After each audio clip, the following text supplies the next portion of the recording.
ठीक है महाराज।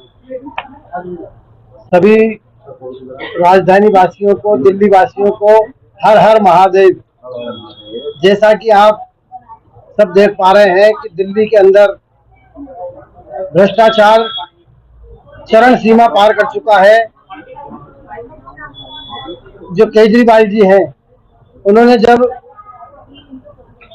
सरकार बनाई थी या सरकार में आए थे तो उनका नारा था कि भ्रष्टाचार मुक्त दिल्ली होगी। लेकिन आप बताइए, इन 15 सालों में केजरीवाल ने जो भ्रष्टाचार किया है, कहीं आपको लग रहा है कि भ्रष्टाचार दिल्ली है? कहीं आपको दिख रहा है कि दिल्ली में भ्रष्टाचार नहीं हो रहा है? ऐसा कोई सरकारी दफ्तर नहीं है या कोई भी जगह ऐसी बची नहीं है जहां पर भ्रष्टाचार नहीं हुआ हो, नहीं हो। दूसरी चीज आप देख रहे हैं कि पूरी दिल्ली जो है ना, गंदगी से गंदी पड़ी है। जिधर भी जाओगे चारों तरफ आपको कचरे के ढेर मिलेंगे। जब आपकी सरकार नगर निगम में है, एमसीडी में आपकी सरकार है, दिल्ली में आपकी सरकार है, उसके बाद में भी आप किस चीज का इंतजार कर रहे हो? आप देख रहे हो हमारी गौ माता जगह जगह कचरे के ढेर पे आपको मिलेगी। सरकार सो रही है बिल्कुल। केजरीवाल जी तो कहते हैं यार भाई, देखिए केजरीवाल भी कुछ भी कहें, लेकिन काम अगर होगा तो जनता को भी तो दिखेगा, आपको और हमको तो दिखेगा।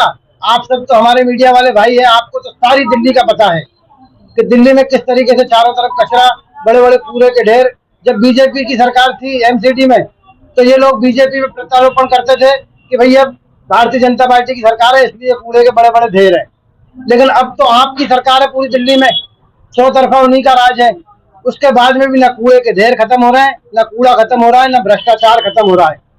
इन्हीं सब मुद्दों को देखते हुए राष्ट्रव्यापी जनता पार्टी मैदान में आई है और दिल्ली 2025 का जो चुनाव होगा उसमें हम 70 की 70 सीटों पर हमारे उम्मीदवार उतारेंगे और दिल्ली की जनता से हाथ जोड़कर निवेदन है कि इन भ्रष्टाचारियों को भगाएं और दिल्ली में एक नई सरकार का उदय करें। और हम पूरी ईमानदारी के साथ में दिल्ली की जनता के लिए काम करेंगे, दिल्ली की भलाई के लिए काम करेंगे। या दिल्ली स्वच्छ दिल्ली हो, भ्रष्टाचार मुक्त दिल्ली हो, इसका हम लोग संकल्प लेके काम करेंगे। तो सवाल ये है कि आप भाजपा को हराने आए हैं या आम आदमी पार्टी या कांग्रेस? जो सत्ता में पार्टी हम उसको हराने आए हैं। अगर सत्ता में भाजपा होगी तो उसको भी हराएंगे और सत्ता में अगर आप होगी तो उसको हराएंगे, कांग्रेस होगी तो उसको हराएंगे। सात लोकसभा सीटें पहले के भाजपा की हैं और आम आदमी पार्टी पूरी दिल्ली चला रही है। सवाल ये भी आता है कि आपके जो मुद्दे हैं क्या आम आदमी पार्टी का टिक पाएंगे? अरे हम तो सबके सामने टिकेंगे साहब। हमारे मुद्दे है ना सिर्फ जनता के लिए हैं। हम जनता की भलाई के लिए काम करेंगे, हम पैसा कमाने नहीं आए हैं दिल्ली में। तो बेसिक आपने जो आपका जो उद्देश्य है पार्टी बनाना, इसके उद्देश्य क्या मतलब जनता के बीच में क्या आप देना चाहते हैं कि ताकि जो जनता को नहीं मिल रहा उद्देश्य भी आपकी पार्टी? हमारा उद्देश्य यही है कि स्वच्छ दिल्ली हो। ये जो आप देख रहे हो, जब इनको पता है कि पिछले कई सालों से हमारी दिल्ली में जो है ये दूषित हवा आ रही है, जहरीली हवा आ रही है, तो 15 साल से केजरीवाल क्या सो रहा है?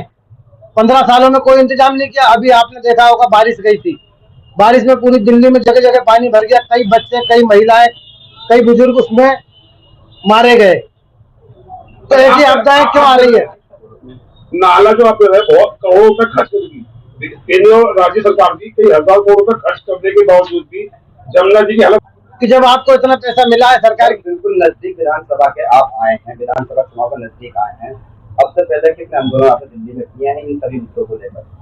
देखिए, इतने दिन से तो हमको पता ही नहीं था और जब आज हमको पता चला है कि दिल्ली के अंदर तो भ्रष्टाचार और कांग्रेस बीजेपी आप पार्टी आपस में लड़ रही है और हमारी जो दिल्ली की जनता है उसकी कोई परवाह नहीं कर रहा है।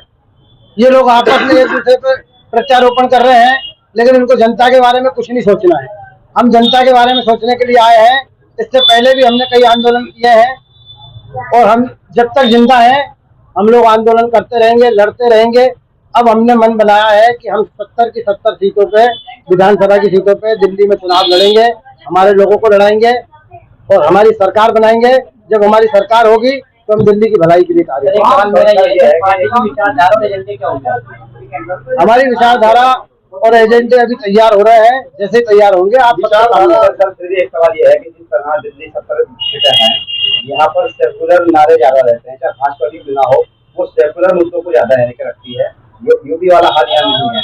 पर आपके शुरुआती दौर से ऐसा लग रहा है कि भाई आप क्या योगी जी का एजेंडा भी चला सकते हैं दिल्ली के अंदर? देखो, हमारा अपना एक एजेंडा रहेगा और हम सबका साथ, सबका विकास।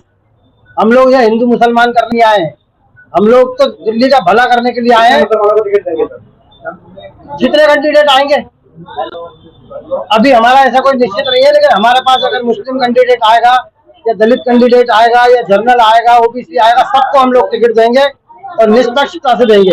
किसी का कोई पक्षपात हम लोग नहीं करेंगे। हमारे मन में और हमारे दिल में भारत बसा हुआ है, न कि जातिवाद या धर्मवाद। हम लोग धर्मवाद की राजनीति बिल्कुल नहीं करेंगे, क्योंकि धर्मवाद की राजनीति कर करके लोगों को आपस में लड़ा लड़ा के और नेताओं ने अपना घर भर रहे हैं। ये काम करने के लिए हम दिल्ली में नहीं। आप गौ की बात कर रहे थे। गौ वाकई में बड़ी समस्या हो चुकी है दिल्ली के अंदर। जिस तरह गौ घूम रही है और गौशालाओं के लिए सरकार जो फंड देती है वो गौशाला लगा नहीं पा रही है। इसके लिए कोई मैच तैयार किया आप लोगों ने? हम लोग कड़ा कानून बनाएंगे गौ माता के लिए। जब कानून अच्छा, अभी तो जो कानून बने हुए वो सब लचीले कानून है। गौ माता के लिए पैसा तो आ रहा है सरकार से, लेकिन वो उनकी जेब में जा रहा है जो गौशाला खोल के बैठे हुए हैं। गौ माता पे खर्च नहीं हो रहा है। अगर गौ माता पे खर्च हो रहा होता तो गौ माता बेचारी कूड़े में क्यों चरने आती? अच्छा, अभी भी हम देखते हैं नॉर्थ ईस्ट के 7 राज्य है, वहाँ पे भी पाबंदी नहीं है। सरकार तो बोल बोल जवाब देती है। आपको क्या करना? नॉर्थ ईस्ट के 7 राज्य है, वो गौ हत्या पर पाबंदी नहीं है सर। तो मतलब सरकार को लचीला जवाब देती है। आपको क्या चल रहा है? देखिए, ये सब चोर लोग हैं। ये गोलमोल जवाब इसलिए देते हैं क्योंकि उनको काम करना नहीं है, बस जनता को घुमाते रहना है।